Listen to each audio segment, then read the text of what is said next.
Today, I'll walk you through how to place images side by side in Elementor WordPress without using columns, even if you're a total beginner or just need a quick refresher.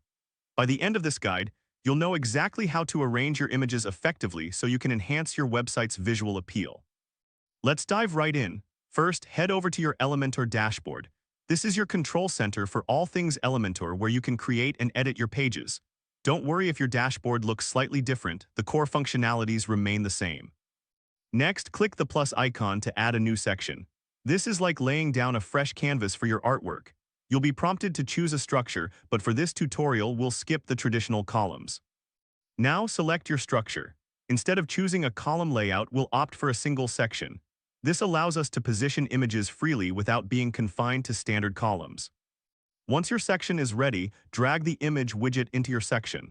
This step is crucial as it allows you to start adding images side by side.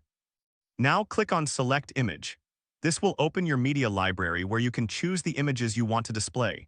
Remember, you can upload new images or select from existing ones. After selecting your image, click on Insert into Post. This action brings your chosen image into the Elementor workspace, ready for customization. Next, navigate to the Advanced tab. This is where the magic happens. Here, you can adjust the margin to create space between your images. Think of it as giving your images a little breathing room, allowing them to stand out without crowding each other. Now let's adjust the padding.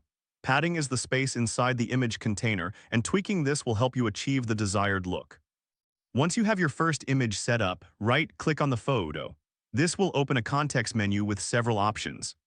Finally, click on Duplicate. This will create a copy of your image, allowing you to place it right next to the original. You can repeat this process to add as many images as you like side by side. And there you have it. You've successfully placed images side by side in Elementor without using columns. This technique not only saves space, but also gives your layout a clean and organized look. If this helped you out, please give the video a thumbs up. If you run into any issues, leave a comment below. Subscribe for more actionable guides. Thanks for watching.